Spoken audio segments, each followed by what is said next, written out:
Luka Doncic appears to be leaner and more in shape than ever. I know we say this every offseason, but this time it actually seems to be legit. Luka has really been getting that work in.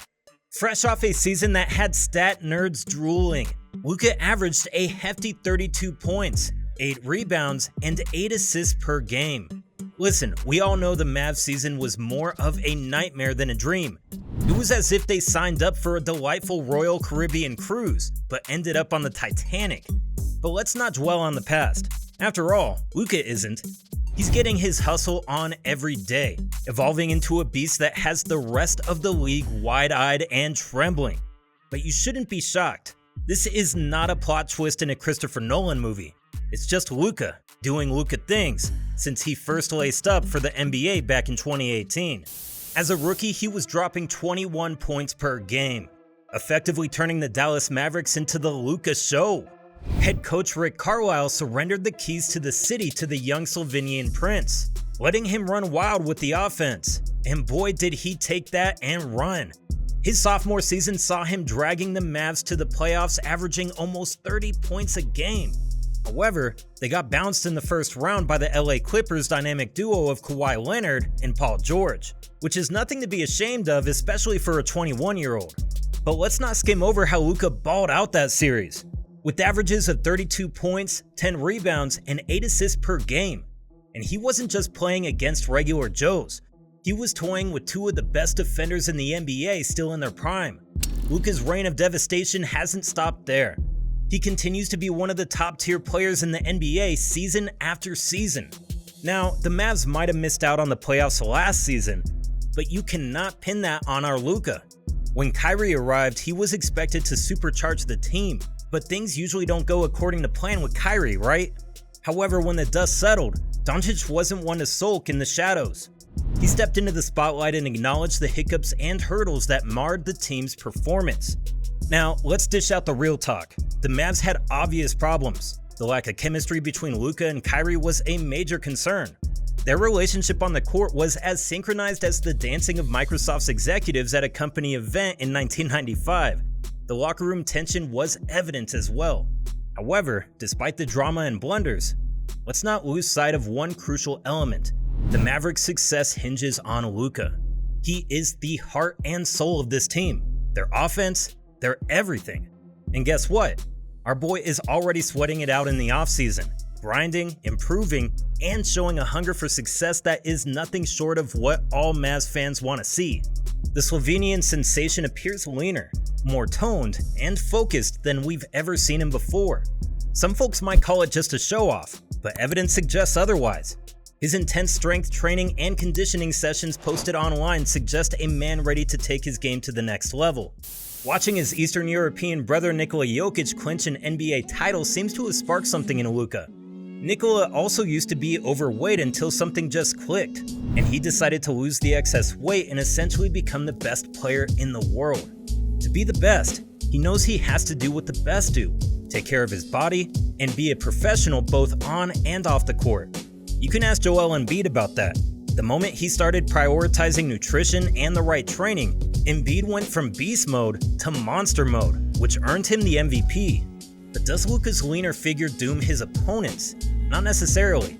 It's not about the weight, but the way he plays. He moves with the grace of a dancer and the precision of a surgeon. That's not going to change, no matter what the scale says. His ability to control the pace of the game is what makes him special. He's not about to start sprinting down the court or windmilling dunks like Ja Morant. Luka's game is methodical, calculated, and always on his terms. LeBron James echoed similar sentiments. He praised Luka's ability to control a game without even shooting. Luka's pace, according to King James, allows him to get his spot every time, his movements dictating the course of the game. His mastery over pick and rolls, his ability to slow down and use his pivots, leaves defenders floundering in his wake. His gameplay, in the words of LeBron, is simply incredible. So if he can lose the extra weight, he'll have more energy throughout the games and will be able to control the pace to a higher degree than what he has done so far. And ladies and gentlemen, that should strike fear in every NBA player on the planet. But what's in store for our main man and his Dallas Mavericks for the next season? Well, it's high time they turned their instruments and fixed their defense. Their ranking in points allowed in the paint, defensive rebounding, and overall defensive rating was far from impressive. As the old adage goes, defense wins championships. The Mavs need to learn that. As much as we love Luka, we must admit his defense could use some improvement. And Kyrie, well, let's just say he's Kyrie. Incredible offense, not so much defense. However, they began free agency by bringing back Kyrie Irving and also inking Seth Curry to a 2-year deal. They further retained Dwight Powell and added Dante Exum to their roster. But the Mavericks didn't stop there. They got Celtics defensive powerhouse Grant Williams via a sign and trade on a 3-way trade. Williams comes in on a 4-year, $53 million contract, with Reggie Bullock and a 2030 pick swap heading to the Spurs in return. This is a remarkable gain for Dallas as they upgrade from Bullock with Williams, who is both younger and a more well-rounded player on both sides of the court. The addition of Williams has bolstered the Mavericks' defense, expected to take on the power forward position. Williams is equipped to handle any front court matchup and switch on to guard roles as needed. He instantly becomes one of the Mavericks' best defenders. Also, if Dallas wants to further strengthen their defense, the free agency market offers promising players like Kelly Oubre and PJ Washington. So Kelly Oubre hasn't made it to the All-Star game yet, but that doesn't mean he isn't a high-quality player. The guy's got serious game. He's always making a splash with some solid stats. Plus his defensive game is on point, and that is just what Dallas needs. You can't count on Oubre Jr. to show up and play hard every single time. And PJ Washington, this dude is as scrappy as they come. He's not just scoring points left and right, he also has a knack for defense that can really throw off the other team. Last season, PJ was in the 89th percentile for rim protection. He's faced quick-footed guards like Trae Young and tough guys like Joel Embiid, holding his own each time. His athleticism allows him to keep up with the guards, while his physical strength and reach let him apply pressure on the 7-footers. A solid defense backing the dynamic duo of Luka and Kyrie could spell trouble for opponents. It's almost scary to think that Luka, already a top 5 player in the NBA, hasn't even reached his prime yet. His game echoes the dominance of a young LeBron James, arguably better than James at 24. He's ahead in nearly every statistical category, be it rebounds, assists, or wins. He's even doubled LeBron's tally of double-doubles in their first 245 games. Now, I'm not saying he's going to surpass King James, but boy, he is off to a flying start.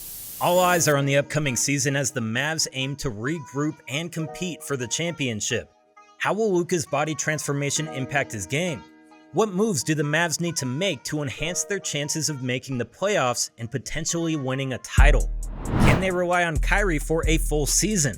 The ball, as they say, is in their court, and I'm excited to see what's to come. Speaking of what's to come, Scoot Henderson is most definitely the future of the NBA. The highly talented 19-year-old was drafted 3rd overall by the Portland Trail Blazers and is ready to make his mark on the league right away. However, the task he set out to do is one of the most difficult in the NBA, becoming a champion as both the point guard and the team's best player. Only 3 players have done it prior, and those are some of the biggest names in NBA history. I've made a video about Scoot, his incredible game, and the extremely difficult challenge of being the point guard and best player on the championship winning team. Check it out.